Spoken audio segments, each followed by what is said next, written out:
Everybody, we're being recorded, Okay. just so you know. That's it. All right. The next first students have access. Those of us who are elected officials make sure what we say. I know, yeah.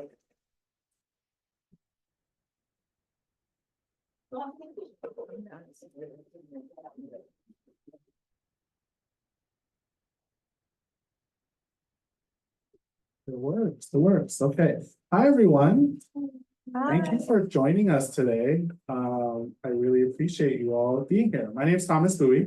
I'm the Associate Dean for Student Life here at Santa Monica College.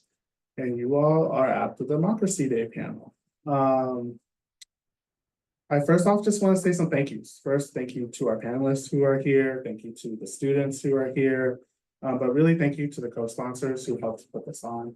We have our Public Policy Institute, our Office of Student Life, our associate students, our Santa Monica College marketing team, and then the lovely idea from our trustee, who has helped make this today a reality. So I want to send that gratitude out. We'll talk about future events at the end of the event, I'm assuming. And there are flyers and constitution books. And so I'll just hand the mic over to our moderator, Sherry Davis. Thank you, Thomas. And actually, what I would like to start by acknowledging Dr. Susan Amanoff, member of the Board of Trustees, who originated the idea of a Democracy Day here at Santa Monica College. So, Dr. Amanoff. Election coming up. I know you guys are registered to vote and the ballots are arriving in the mail. And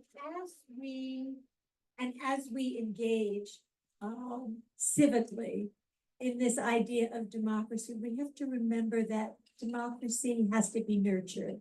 We're not bystanders. We just have to make sure that our friends and family vote, that they're registered to vote, that they do vote, and that they engage in the elements that make democracy what we've come to know, which is we agree upon a certain set of facts, and we agree that the rule of law is important, and we go ahead and strengthen our democracy with those beliefs. So thank you.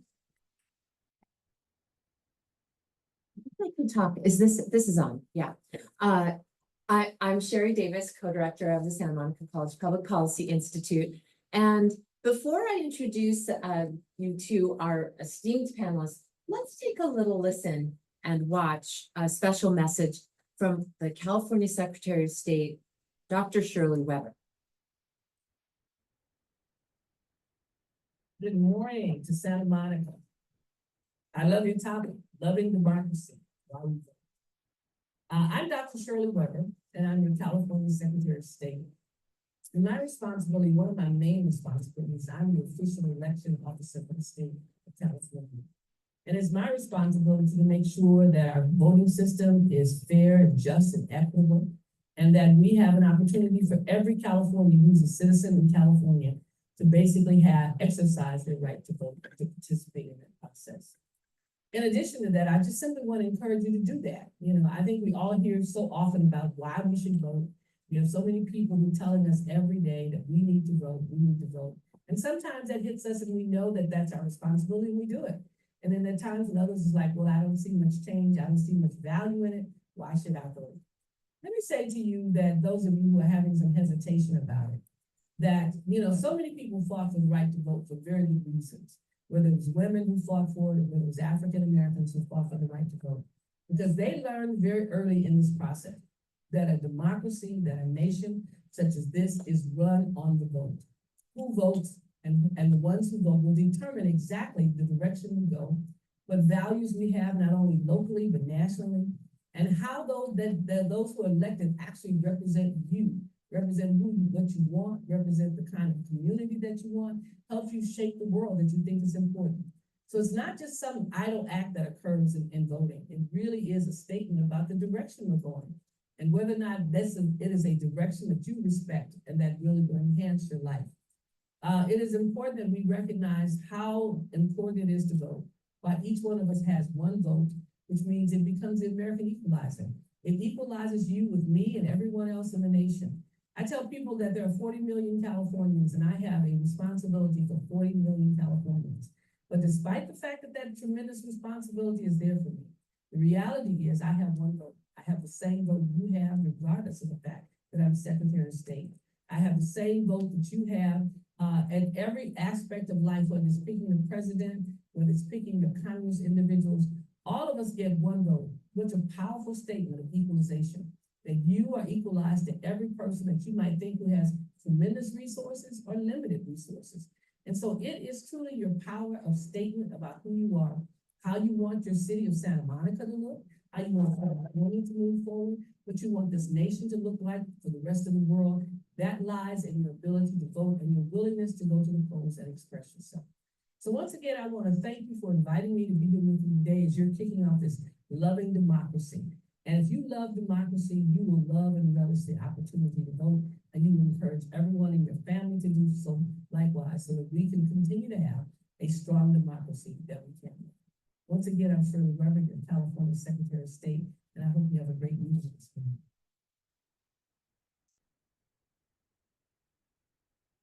There we go. So that gave us so many of the consistent messages that Dr. Amanoff shared with us. I was sort of feeling behind this a little invisible. So I'm gonna go. Oh, I need notes and so I would like to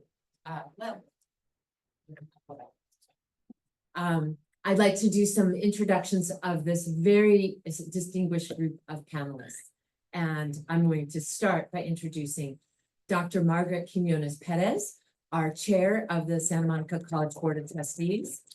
Dr. Quinones Perez is a graduate of Santa Monica College. She received her bachelor's degree in mental health and research methods at Cal State Dominguez Hills, her master's in counseling and psychology at USC, and her doctorate in education leadership from UCLA. She's also a fellow of the Harvard Kennedy School of Government. She's been a trustee for Santa Monica College since the year 2000. Really strong leadership over 24 years. She also has a background as a counselor of community college students and did that for 32 years. She's the treasurer of the California Association of Latino Community College Trustees and Administrators.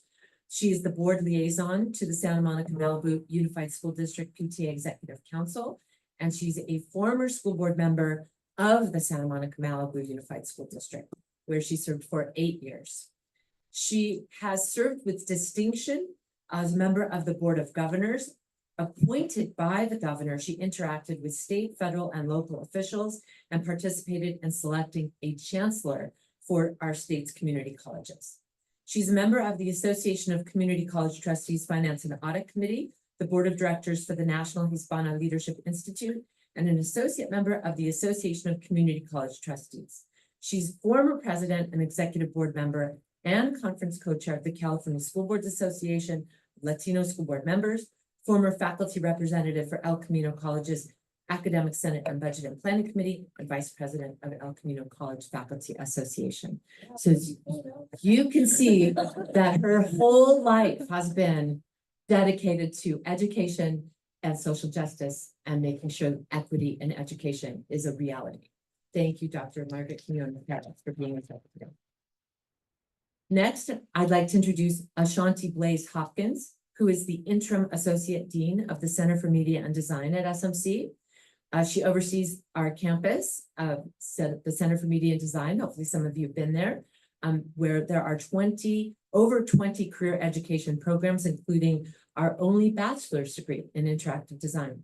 She's also former faculty advisor to SMC's student-run newspaper, The Corsair, and under her leadership as the faculty advisor, The Corsair has won numerous national awards, including several Associated Collegiate Press Pacemaker Awards, known as the Pulitzer Prize of Collegiate Journalism.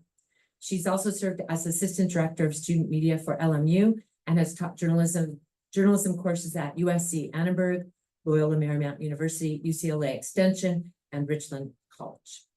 She has amazing professional experience that she brings to SMC students. She's an Emmy Award-winning journalist, television news anchor, reporter, and producer in markets across the country.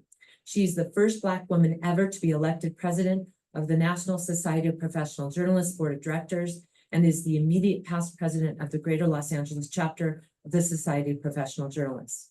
She earned her Bachelor of Arts in Sociology from Columbia University and a Master of Arts degree in journalism from the University of Miami. Please welcome Ashanti Blaze Hopkins. Next, may I introduce you to Maria Rodriguez, who is Vice President of the League of Women Voters of Santa Monica. Maria has been a dedicated advocate for social justice and community engagement. She has a deep commitment to education and housing affordability. She's been instrumental in driving positive change in Santa Monica as a former educator and PTA leader. She is a former PTA council president here in Santa Monica, Malibu. Her passion for creating a more equitable community led her to join the board of Community Corporation of Santa Monica, which is a nonprofit organization that builds and manages affordable housing in Santa Monica and its surrounding communities. She's also served on a variety of boards and committees, Santa Monica Bay Human Relations Council, and is on the board of the League of Women Voters of Santa Monica, and as I said, as vice president. And she has an unwavering belief in the power of an informed electorate and is doing very significant voter education, candidate forums, and voter registration, including here on our SMC campus, and she'll be talking about that. Next, I'd like to introduce you to one of our two student panelists. Martin Orea is brand new to Santa Monica College this semester. He is from Orange County and specifically sought out Santa Monica College because of our Public Policy Institute and the programs that we are putting together. He has an amazing resume for someone who just graduated from high school and has less than one semester so far as a community college student. He has been a public affairs intern for an organization called Essential Health Access, where he's conducted research and done numerous talking points, op-eds, fact sheets, and press releases. He has testified before the California Assembly Education Committee on behalf of the 1.5 million high school students in California. He's also served with an organization called Center for California Studies as a public policy and research intern. He is involved with What We All Deserve, an organization where he served as policy and legislative director, where he has boosted public engagement significantly by creating grassroots coalitions. He's also involved with Generation Up as the national co-chief of media, where he's increased the social media following, reaching over 3,500 followers to help drive awareness of key educational issues and policies. And he was National Social Media Director for the High School Democrats of America. So please join me in welcoming Martin Orea. And our president of the Santa Monica College Associated Students, David Duncan, is joining us today. He is also involved at the statewide level on the California Community Colleges Student Senate, where he serves as Region 7 Regional Affairs Director. David is strongly involved in civic engagement and giving everyone a voice. He's passionate in advocating for environmental justice issues, organizing and advocating for local, state, and federal environmental legislation. He's also has areas of focus, including housing, transit, and basic needs issues. He was born and raised in Los Angeles. He's studying economics, philosophy, and public policy, and plans to complete his bachelor's degree at a four-year university. He's also very passionate about protecting nature, and you can find him hiking in the Angeles National Forest. You might also find him baking, thrifting, or playing the piano. And one who barely needs an introduction, Dr. Richard Tveldran-Jeswin, who is a 25-year professor here of political science at Santa Monica College. He is the co-founding director of the SMC Public Policy Institute. He is also an elected official in our community as a member and past president and vice president of the Santa Monica Malibu Unified School District Board of Education. He is a past co-chair of Santa Monicans for Renters' Rights. He is a two-time past president of the Santa Monica College Faculty Senate. He earned his PhD at Northern Arizona University, his master's from San Francisco State, and his undergraduate degree at Cal State Hayward, now known as CSU East Bay. Oh, so I hope you understand why I felt compelled to give detailed introductions of our panelists, because we just feel so lucky to have such an amazing panel of experts on our topic of why democracy is so essential. So let me now hand it off to my co-director, Dr. Richard Felder-Adjustment, who's going to share some points with you. And is it okay if we just, I go without the microphone? No, because for that. Oh, for the recording. Okay. Good morning. I first want to thank the Santa Monica College students who are here. Thank you very much. And particularly to the 4 of you who are in my class and you come regularly. So as if you haven't had enough this week, thank you so much. And I'm really thrilled to be here and to see you all on the panel. So Professor Davis asked if I would begin speaking a little bit about, of course, the notion of democracy, but then also the US Constitution, as we know that was Constitution Day in September, and we are using this opportunity to celebrate 248 years of the existence of these United States of America. And we have our handy dandy Constitution handbook. And as Allison knows, right, I make sure I give this out to each of my students every semester. And Allison, do you remember my favorite line is, right, in the Declaration of Independence, which is in here, is that we pledge our lives, our fortune, and our sacred honor. And I ask my students, what is it that you would pledge everything for? And that's a rough question, right? I mean, that's a forever lifelong query, I think, for each of us. But we begin in our instruction in an introduction to American government and politics course with that very question. What is the most important thing to you, the student at Santa Monica College? And I ask that he or she or them look into the mirror and try to do the unpacking, if you will, as to who they are and how they came to be the person that they are, particularly with considering the political lens. We talk quite a bit about political socialization.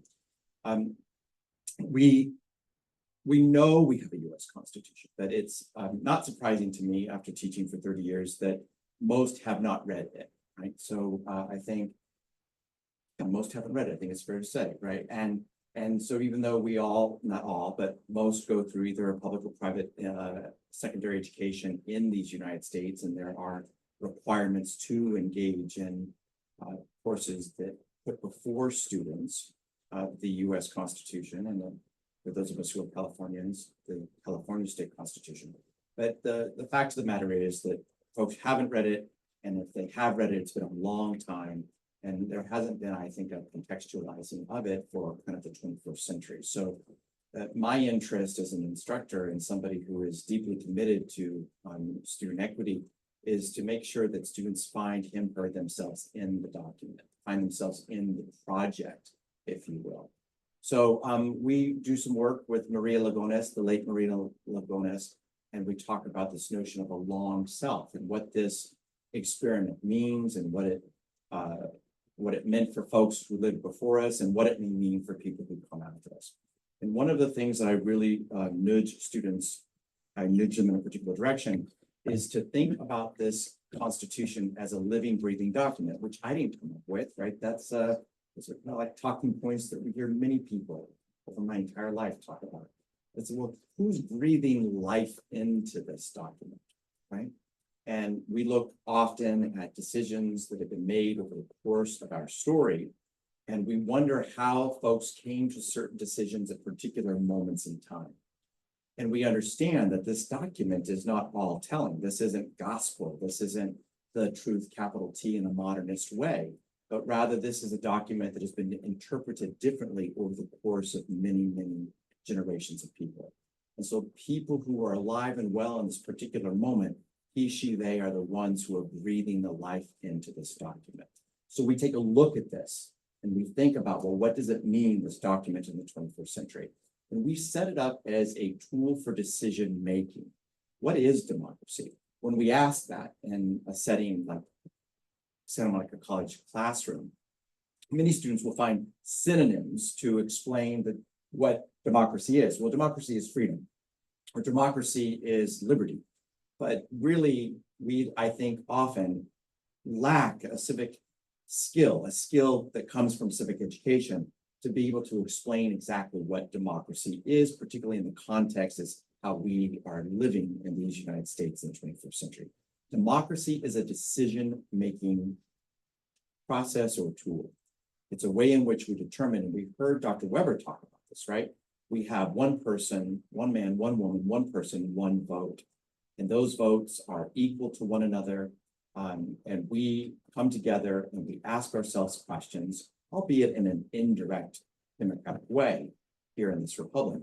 But we do find that we use this tool of democracy as a way of engaging the many people, not a few people, but many people in decision making. So I encourage students to be thinking about this document as to what it means for them in the moment of their lived lives, the lives that they are currently living, and to make sure that they are able to articulate what the most important thing is to them. So when we say that we believe in the rule of law, as Dr. Amanoff has said, we need to know what that law means to us. We also need to know how it was used in the past, ode to Maria Lagones, how it was used to keep certain groups of people purposefully and willfully at bay on elections. And so we have to see about how we can improve upon this as we work to forge a more perfect union. I get the words exactly right, but we think about what this means for us. So I'm eager to hear the questions of students with the esteemed panelists today. The Constitution is what we make of it. The Constitution is how we see ourselves. And one thing I like to point out is that the founders, while very much a group that doesn't look like us today, let's put it that, they were very concerned with making sure that decisions were made at a local level. So there's very much a desire to say that the folks making decisions were getting together locally to do that. And in the Bill of Rights, I always like to point to the 9th and 10th Amendments. And there we see that the founders said that there are a heck of a lot more rights in this document than what had been written down in the document. And liberties are these things called negative rights in the sense of the context of the US Constitution. The Bill of Rights articulates what the government cannot do to us, what the government can't do. And then in the 9th and 10th Amendment, we are made clear that there are a whole bunch of things that we have as rights, as liberties, that were not put down on paper. So don't be thinking that this is an exclusive list. And then lastly, think about the fact that the federal government can only do what we say it can do and nothing more. We have to come to a place and say, we agree. And everything else should be left to the states or to the people. We grapple with that today. And we grapple with people using it in subjective ways to push particular exclusionary politics.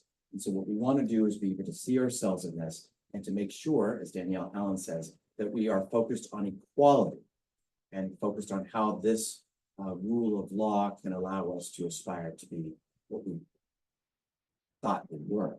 I don't know if that works, but I'm dealing with that a lot. Like I wake up some days and I thought I lived in a different country. Thank you for allowing me to sit here. Thank you. Let us go to your elected leader, Associated Students President David Duncan.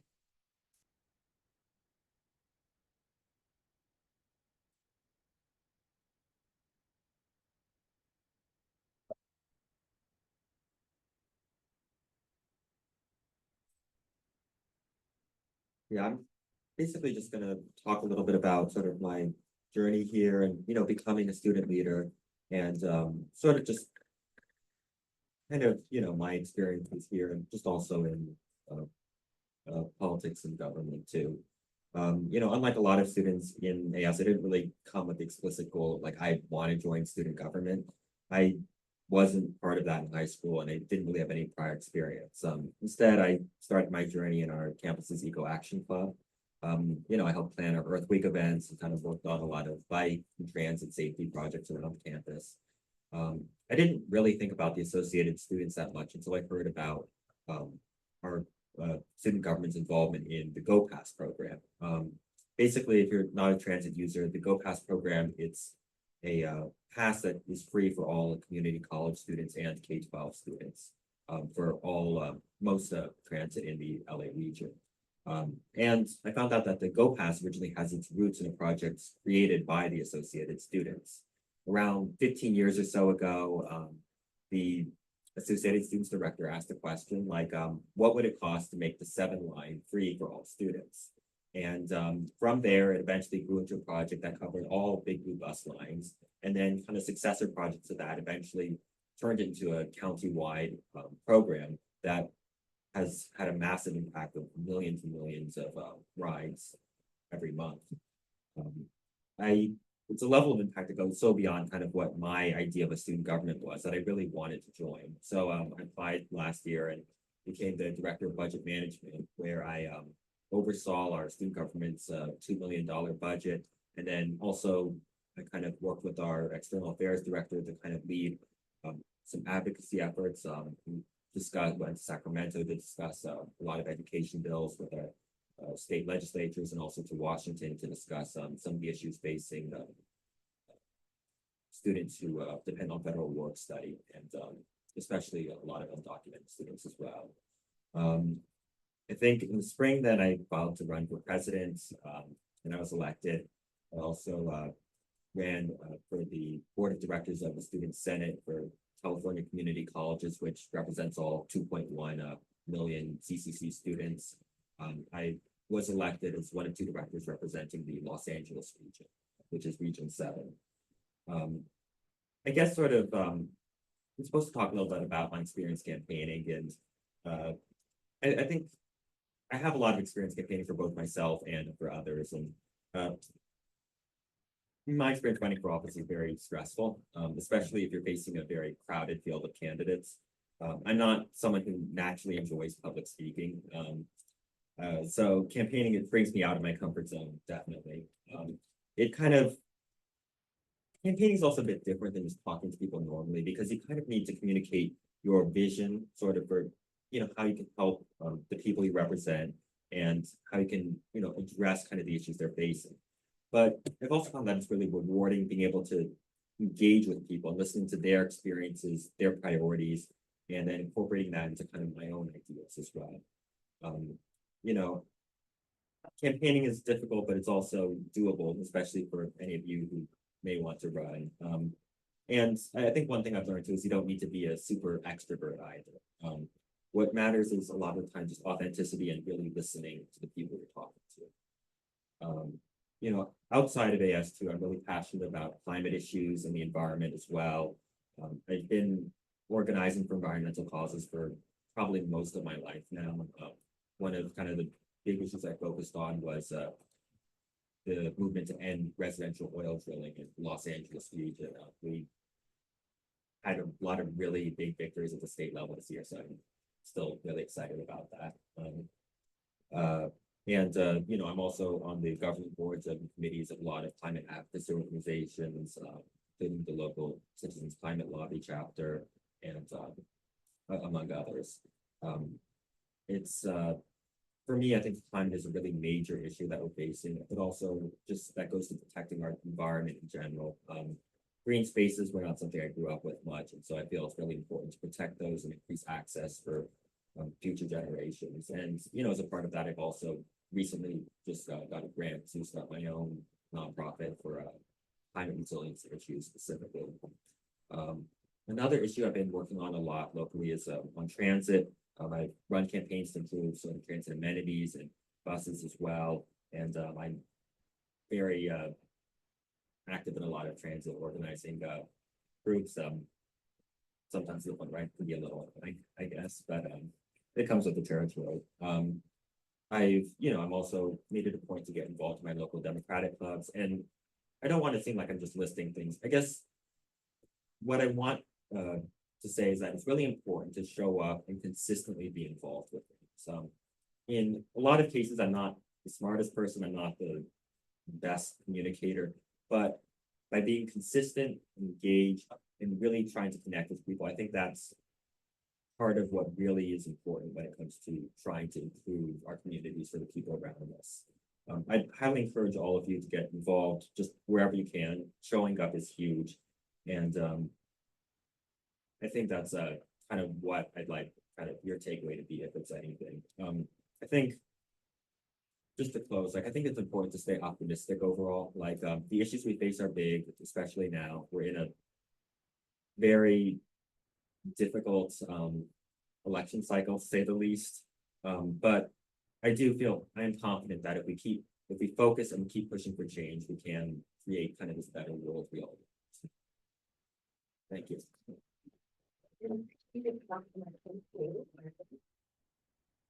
Hi everyone, my name is Martin Orea, and I'm a first year here at Santa Monica College.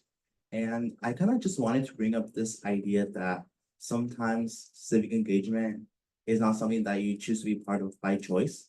Sometimes it's by necessity, sometimes your rights are on the line, and sometimes you have to be part of the decision-making process, or else the choices that will be made will harm you in the future. So I kind of wanted to take a moment to talk about my experience to what led me to civic engagement. So this was back in COVID. So it was like Zoom year, no one liked going to class. It was like, don't talk to me. I don't want to talk to a screen. But after the Black Lives Matter movement started to gain more traction, there was a bit of police violence that was taking place in my county. And one of my friends, they were the president of the Black Student Union at my high school, and one of their relatives was involved in one of these instances of being a victim of police violence. And that's when my friend was like, I think we should do something. I'm not sure what to do. I mean, I'm only 16. I have no idea what to do. And we chose to possibly do a city hall protest. So we gathered all of the club members in our club, as well as the student members in our school. And we took it out to the streets. It was nerve-wracking. We hadn't done it before. We were like, are we gonna get shot? Are we gonna get, ramped over by the police? And the police or the city was pretty understanding because they hadn't seen it before. They hadn't seen youth, high schoolers, 13 to 17, take action in their community. And that is something that resonated with them. And that's when they started to take small actions to possibly reforming what the police were doing. And I think that's something that within this election is something that we have to take change in. My parents moved here when they were 16 with my older brother from Mexico.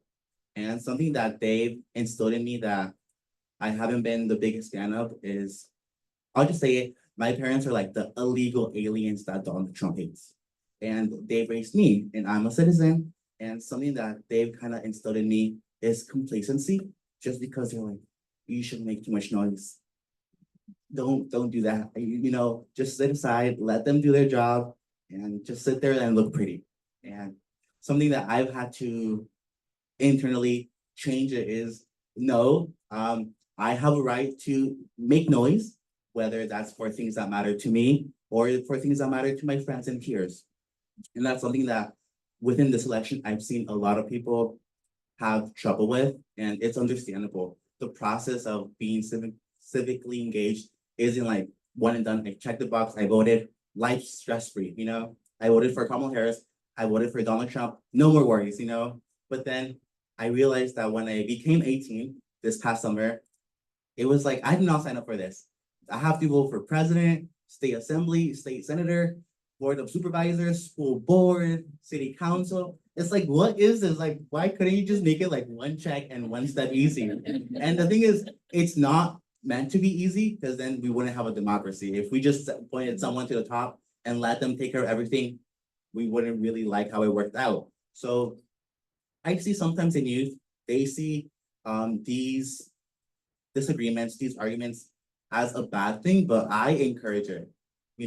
Go out, make a bad argument, but just let your voice be heard, just so you can see other perspectives from other people that may not agree or disagree with you. And I don't think we realize how valuable our vote is. This election, over 40 million Gen Zers are gonna be eligible to vote. And young people, notoriously do not have a high voter turnout rate, but we can change that. So for many of us, it might be the first time that we're voting, and it's not something that's gonna be easy. It takes time, effort to vote for the propositions that you care about, the people that you wanna see run your office, your state, your board of supervisors, your city council, and there's many ways and you can do that, that you can do that. You don't have to just be a campaigner for a candidate that you're like, I don't even know what she does, but I signed up for it, so I might as well just door knock and be like, vote for her. You don't have to do that. That is something that you can do, and it's something that I encourage. But if that's not your vibe and that's not something that you choose to pursue, you can show your expressions through art. If you're a dancer, make products that can be valuable to other people where they can see what you want to achieve through your version of advocacy and activism. There's activism. You can write poems, speech. I have a friend who was a presidential scholar last year, and she was known for her poems. And she made a lot of change through her poems. She was not a public speaker. She did not like to get messy. She did not like door knocking because she's like, what if they like hate me and I look embarrassed. And she did it through poems, and she's made a lot of change through poems. So think of what you care about, the issues that you care about. If it's reproductive rights, if it's the economy, if it's affordability, if it's environmental, and climate change, tap into those, research those more, and find small changes that you can make. I think sometimes we go straight to national, federal. What should a national board do, or the national government do? What should the federal government do? But a lot of these decisions, choices, are made on the lower level, which can then be snowballed into something bigger. So I really like David's story about how the Go Pass program started as something small, something that was only at Santa Monica College, and then now has spread over to the county level. And who knows, maybe it becomes a statewide where all students get free public transportation. I wish, but who knows? And I think at the end of the day, realize that these people that rely on your vote are trying to reach you. Both candidates, Trump and Harris, have tried to tap into youth through ways that have been good, have not been good. Both of them have attended podcasts that they think are geared toward youth. Donald Trump was on the Jake and Logan Paul podcast, and those are people that are well known in young people, but not for the reasons that they think. And same with Kamala Harris. She went on the Call Her Daddy podcast this weekend, and it just got posted this weekend as well. And at first I was like, okay, that's a bit out there. But then once I actually listened to the podcast, she was so humble, and she was really able to put narratives to these issues. She spoke about what the actual process of getting reproductive right access looks like in these states that have abortion bans. She spoke about her growing up and being the first person in many of these positions, being told no, being told you're a Black and Asian woman, don't go there, and how she was able to overcome that. So I just wanna end with this is, as young people, we have the power. You know what other young people resonate with. Talk to them. As you know, we have like 5 people here. If you can go out and get 2 people interested, involved in an issue that you can advocate for, and then those 2 people go get other 2 people, it can start forming a movement. And that's what we like to see, and hopefully we cause some change. Thank you, Martin. It's a perfect transition to Maria Rodriguez. Okay. What can I say? My involvement is through the League of Women Voters, but I have to say, I'm gonna put that on hold for a second. This is our future. This is why I do what I do, but these elections freak me out, and I'm a doer. My mother taught me, don't complain. What are you going to do about it? And so David was in one of the event that through the Human Relations Council. We had workshops afterwards and David was there. There were a lot of older people and a few Santa Monica College students. And what we had planned, we threw it out the window because the dialogue went into why are you not interested in voting? That was coming from the older people. And it came to be a conversation that was so powerful that I said, okay, I'm coming to Santa Monica College to register voters. I want to hear from the young people that are concerned, not only about the election, but their involvement in it. And I have learned so much, and I'm so grateful to have the privilege of coming here to register students. We done close to 200 students, and my husband and my friend are out there still doing that while I'm here. I have to tell you that I learned so much, and it's so humbling that this is what democracy is, right? This is what the Constitution is about.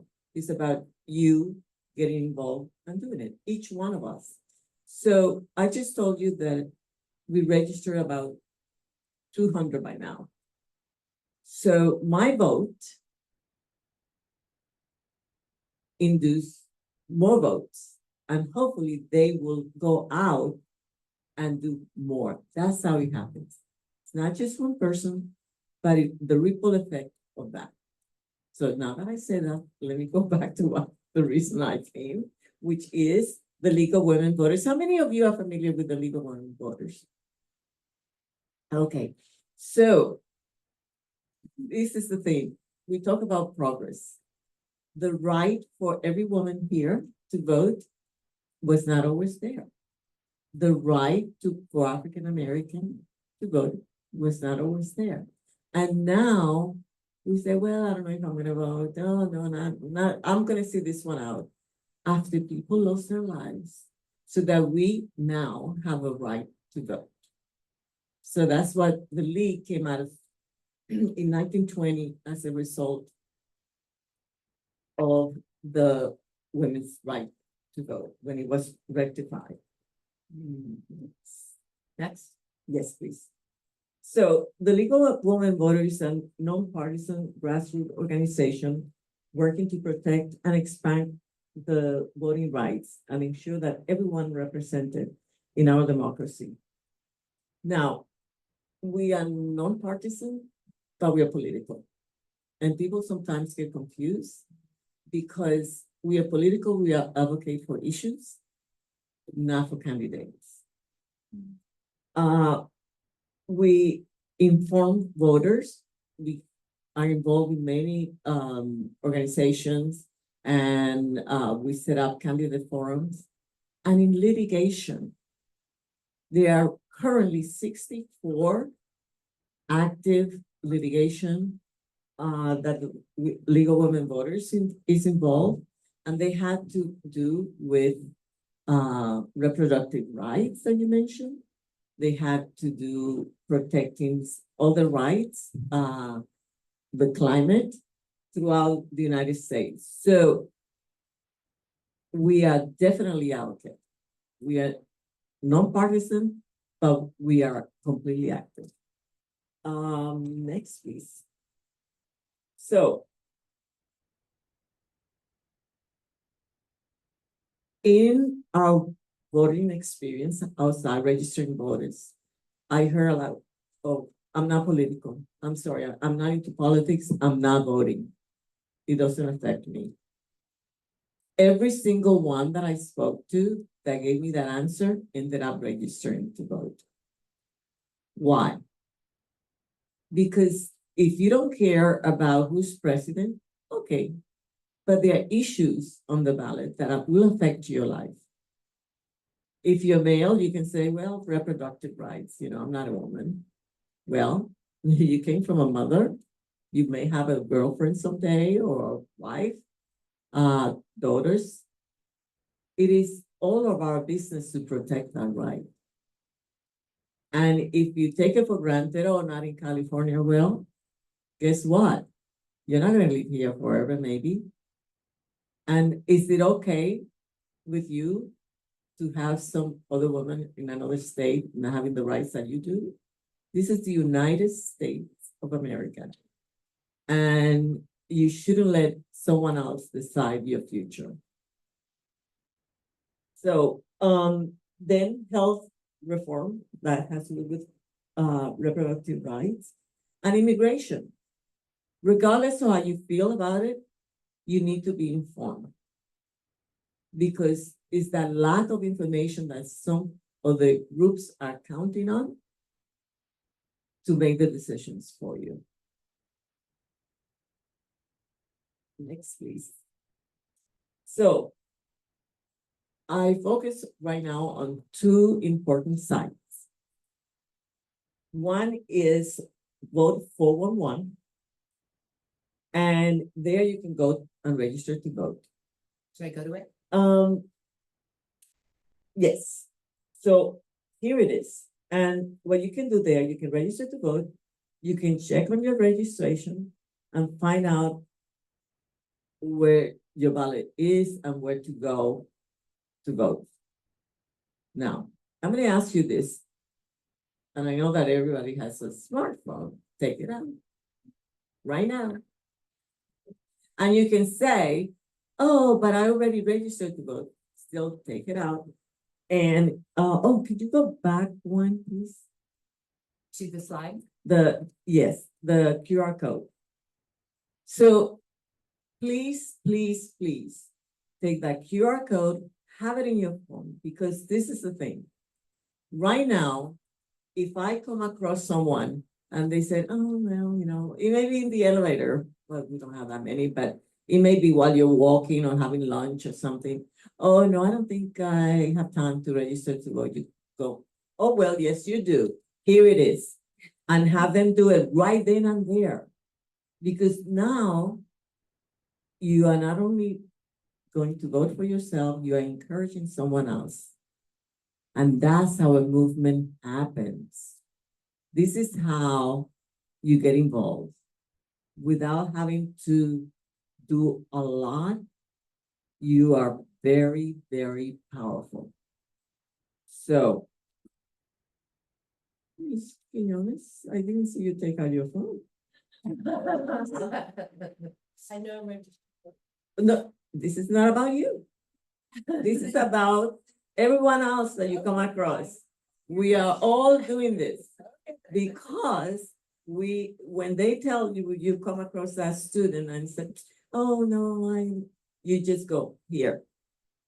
Have it on your phone and do it. And don't let them walk away without it. I'm not very democratic that way. Thank you. So next, please.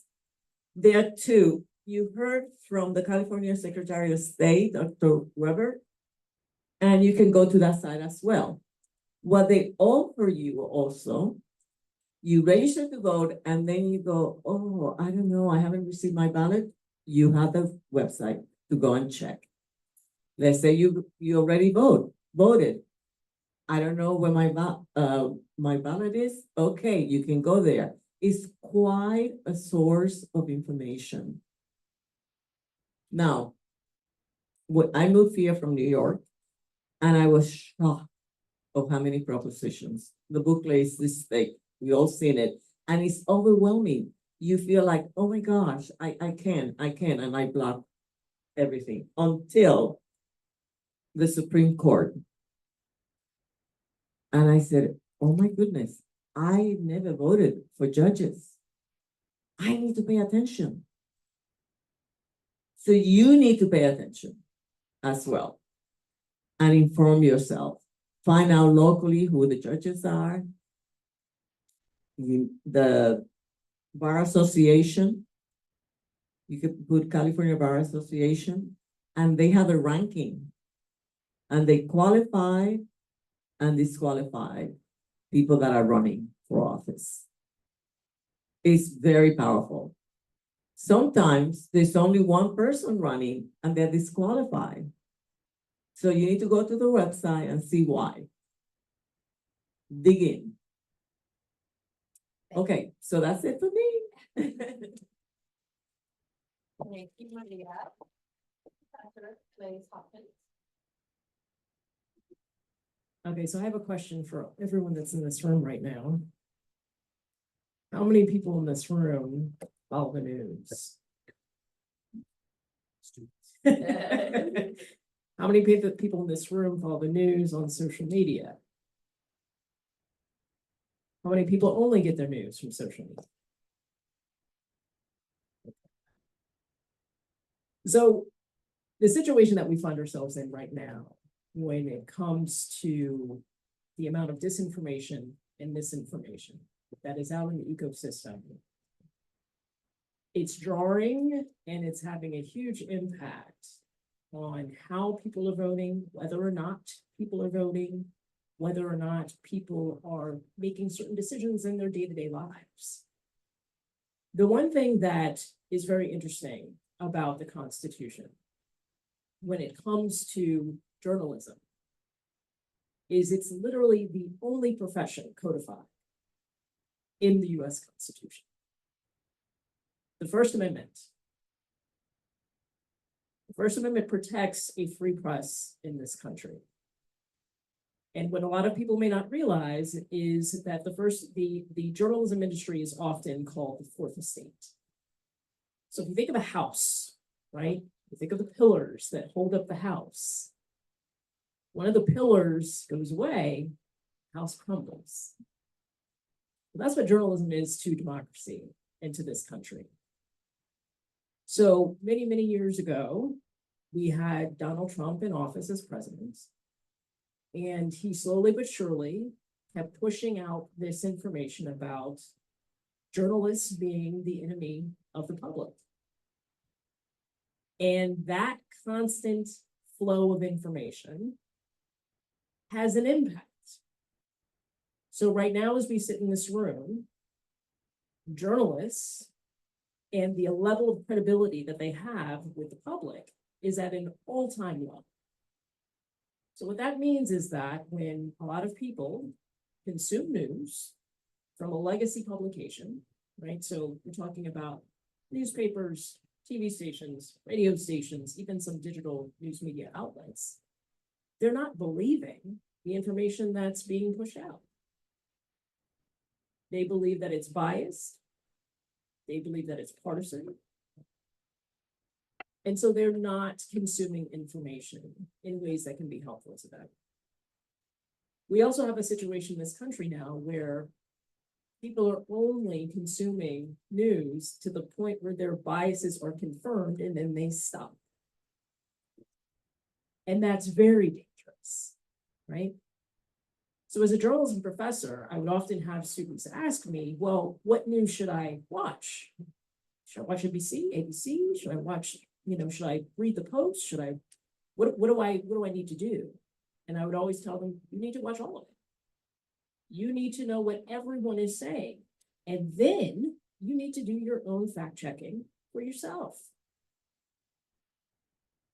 So oftentimes, even in elementary school and middle school and high school, sometimes even some colleges, we're not necessarily doing a good job as an educational system of teaching people how to be media literate, teaching people how to look at a source, look at a piece of information and dig deeper. What is this source that I'm getting this information from? Who is this person that is pushing this information out? Where did they get their information? Are there other news media outlets that are also reporting this information? And if not, why not? Those are all things you all should start to ask yourself as you start to see information, whether you're getting it on social media, whether you're getting it from a legacy news media publication, whether you're getting it from some non-traditional news media outlet, right? Especially if your gut is telling you that it's too good to be true. Or, and this is always kind of my gut test, if the information that you're consuming automatically triggers some extreme emotion. Why is that? Right? You need to do more digging. Where did this information come from? Is this information being reported by other reputable news media outlets, right? So I would challenge you to say that your civic duty isn't just to vote, isn't just to get involved. It's also to inform yourself. It's also to arm yourself with information and make sure that the information that you're arming yourself with is accurate and true. So it can't just be, here's all this information that I have, which there is a multitude at this point. We are flooded at this point with information everywhere you look, right? But it is our job as citizens of this country.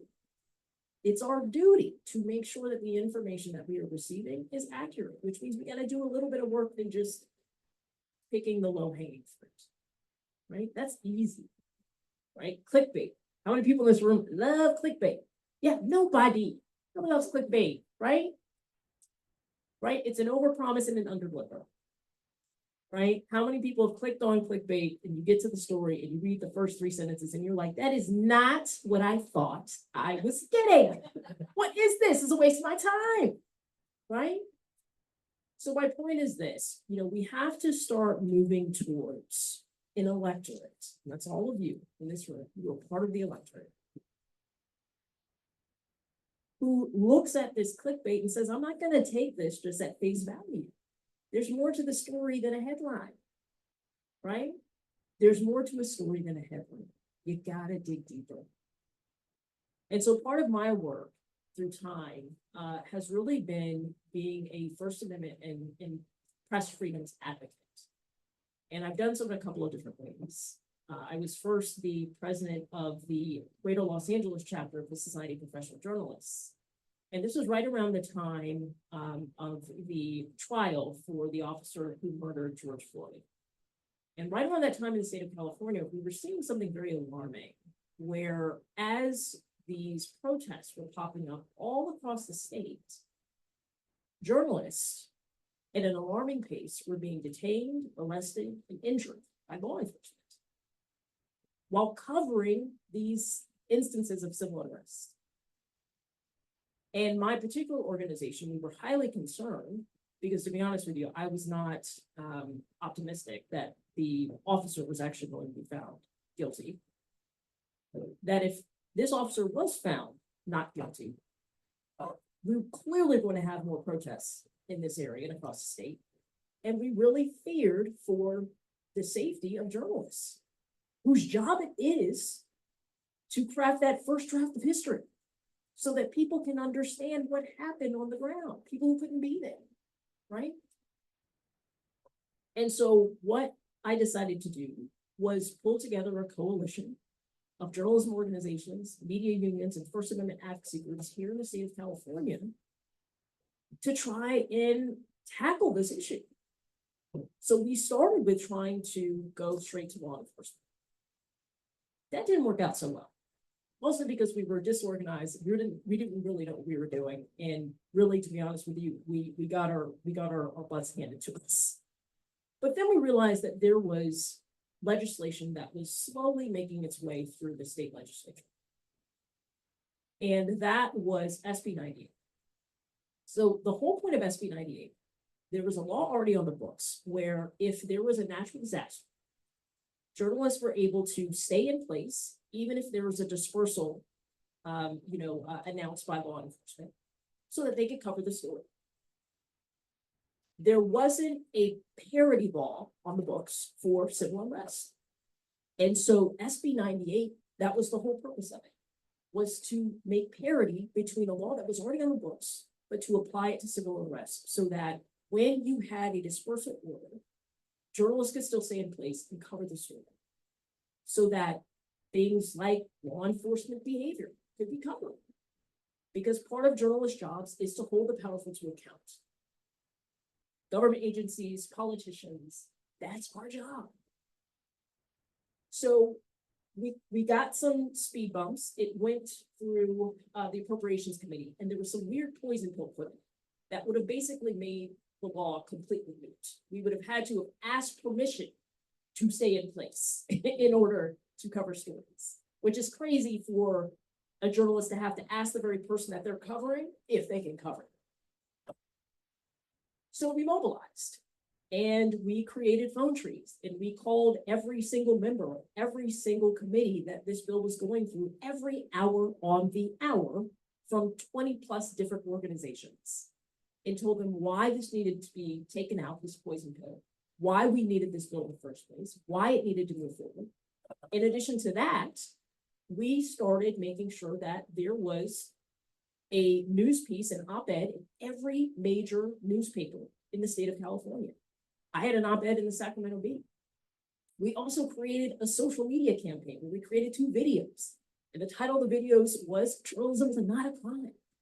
And every single piece of footage, pictures, video that we had of journalists being attacked, arrested, detained during covering one of these civil unrest, these protests, we put it together in a video. And it made a difference. And so it passed through the state legislature. Governor Newsom signed it into law. And now is the law of the land here in the state of California.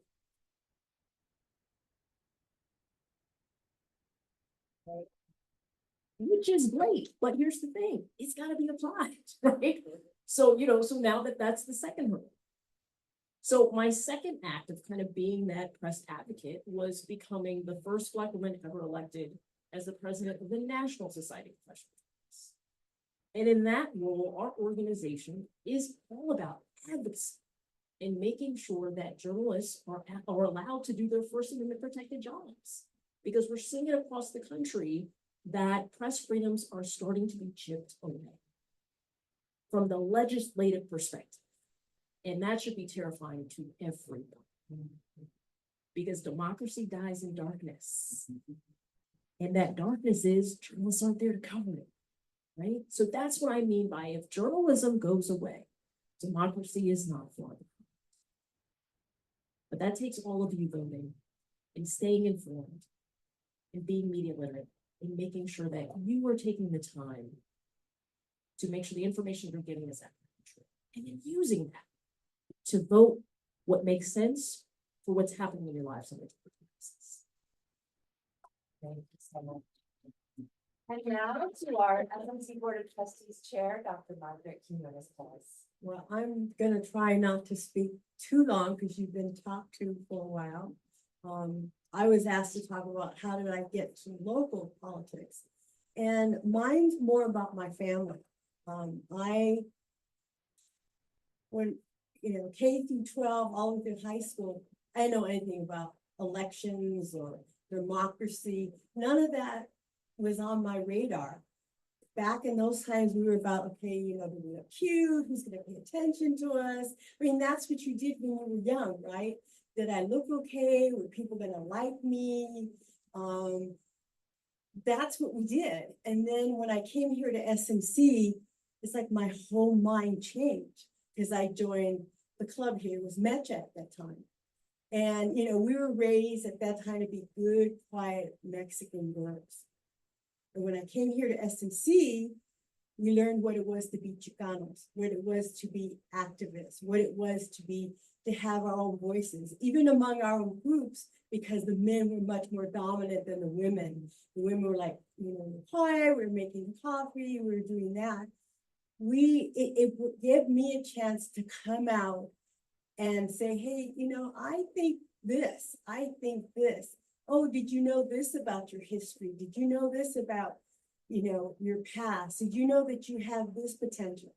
And that's what Santa Monica College gave me. It was like my major awakening of what it was to be a woman, a major awakening what it was to be a Chicana, a major awakening of what my future was going to look like. And so that's where I think I really woke up to what I was going to be. I wasn't quite sure, but I knew that there were other vehicles. And as I was growing up, I got married very, very young. I think I was like 20. That's a baby. But back in those days, if you weren't married by then, you were considered an old maid. An old maid. It's like, what the heck is that? So I got married and then started having my children at 21 and 22. And I had sisters that had babies at 15 and 16. And it's like, that was kind of like the way you did it in our culture at that time, because, you know, my mom's mindset was, well, if they don't go in a career, which was never pushed, if they're taken care of, if they're married, then I don't have to worry about them anymore. That was the mindset. Even some parents will say it now. As I was, a counselor, students was coming, why are my parents always on my back? Why are they always on my back? And I go, let me tell you what the biggest fear of a parent is. They want to know that when they're gone, you're going to be okay. And that's why they're on your case today and now and forever. They say, what are you going to do? What are you going to do? They just want to make sure you're going to be okay, whatever that choice is going to be. So when you're having your interaction with your parent, remember, it's not all about control, and it's not about they want to live their dreams through you. It's about they want to make sure that you're going to be okay. And so as my kids were growing up and they were here in the Santa Monica Malibu schools, at that time, the counseling wasn't that great at the high school. They were both special ed. And I remember thinking, why aren't my kids given the kind of information that other kids were given from the counselors? And that's when I said, I need to do something about how they're treated. I was a counseling intern at the high school at that time. And I remember there were no Latino counselors. There was nothing. There was one African-American and the rest of them were Caucasian. And I remember asking a question and they just kind of looked at me like I was weird. Like, why are you asking that about these students? I go, because they're here. They're here in your class. They're my children. And it was just like, it just went over their head. And that's when I decided at the time that one of the Metro presidents was Tony Vasquez, who is now a board of equalization. He's the one, I went to him at a conference and I said, well, what is with this high school? Why don't you do something about it? Why don't you do this and that? And he said, get off your butt and do something. And I didn't know what that meant. So he goes, come on, let's get you ready to run for office. And I went, what does that look like? I didn't have a clue. I just knew that I needed to take care of my kids and make sure they were okay. And that the summer, they weren't saying they were all bored. And because every summer they go, oh, I'm bored. And I go, how do I do that? And he taught me, and then I learned. I was the only Chicana Mexican American at the time at the school board. And then I learned at that level that conversation about students, how they learned, what they thought, what the family thought, was not at the table. And that's when I needed to educate people about what needed to happen. And then from there, my children came over to Santa Monica College. And I noticed at the time that there was not that presence there either. And then again, I was the first and only Latina, even to this day, that was at the table. And I noticed that concerns that students had were not being addressed in the way that they needed to happen. And having been there now on the board, each time I went to a different position, I noticed that the kind of conversation that affected my community and affected students in general were not being talked about. Like people would say, well, why do you care about the kids in Malibu? Why do you care about the kids that live north of Montana? Because they're students, because they're children. And if there's somebody else's children, they have to be my responsibility, whether they're white, Black, Asian, whether they're rich or poor, they're still my responsibility. And they deserve an equal opportunity along with my community. And I remember coming here and thinking, well, what more can I do? And as I've been here at Santa Monica College, I noticed that I've had to redo my thinking because now I have to be concerned about LGBTQ communities. My daughter's queer and her fiance is queer. And I thought, I never thought I had to think about that. And then I noticed in my community, they were pushing them away because they were LGBTQ. And I said, oh, no, you're not gonna push my child away. You're not gonna put her down because you think it's not okay. And then I had to retool and think about my grandson who's autistic and think about, well, how do I get conversations talking about that? So just as my mindset as an elected official and as an individual in this democracy is, how do I keep rethinking and challenging my thinking that it's still not the same old thinking of what people want to do?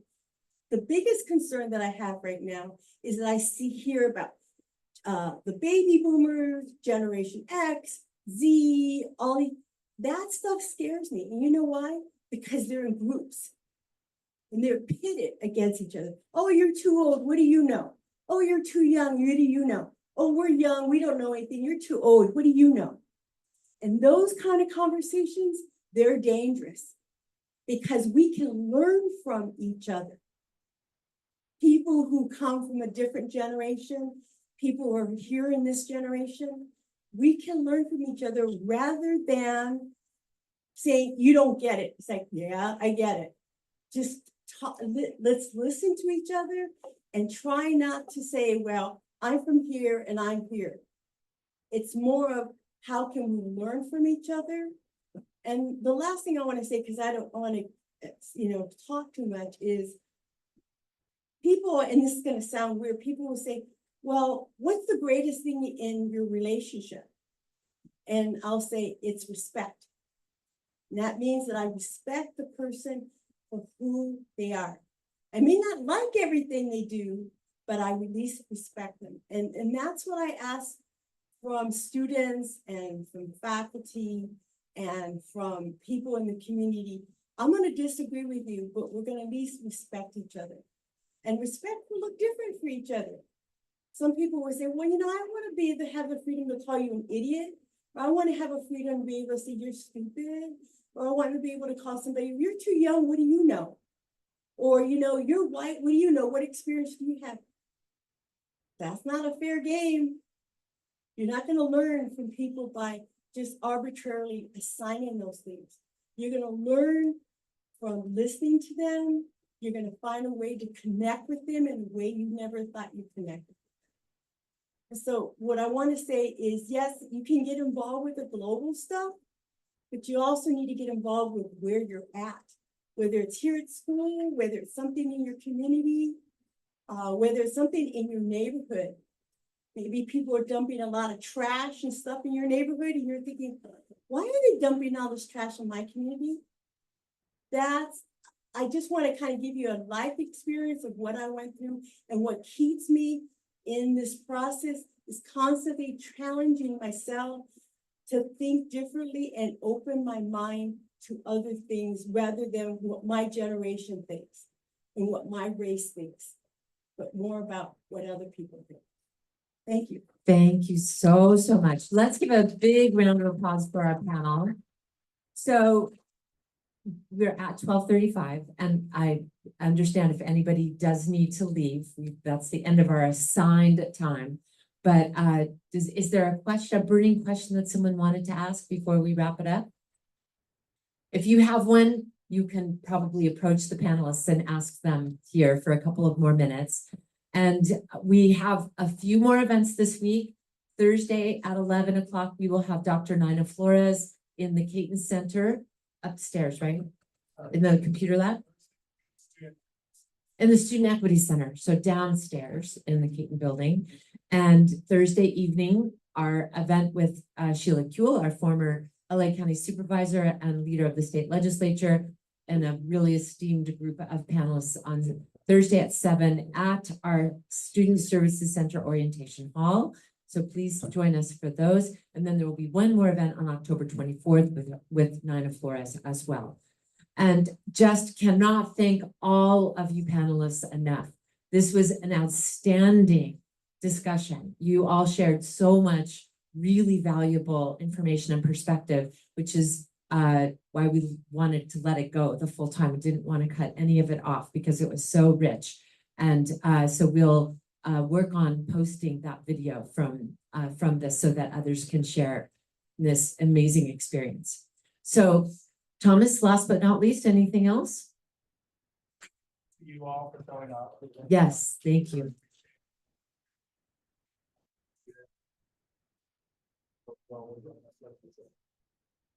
Okay, and you know how to vote, you know how to register to vote, and if you aren't eligible to vote, you know how to help others do it now. So thank you all, and So I guess one last thing, we are a voting center, so you will be able to vote on campus as well. Yeah. It's convenient, to take class and walk right away to the vote. from November 2nd, 3rd, 4th, and 5th in the staff cafeteria. Yeah, Professor Davis, I voted today. Yes, that's right. I did, I voted today. Put it in the mailbox today. Yeah. That's a So good feeling. This is called it's put out by the League of Women Voters, the Easy Voter Guide, and it's, again, no bias information about the different proposition. It tells you what it is, what people are saying in favor and people are saying against it, so that you can make up. So I brought up bias. Feel free to take some. And is it on that 411, what, vote 411? Yes. Yes, we have that now. Okay, have a wonderful rest of the day. Thanks, everybody. Hey, how are you? Good, how are you? I haven't seen you in ages. I'm here. Sorry.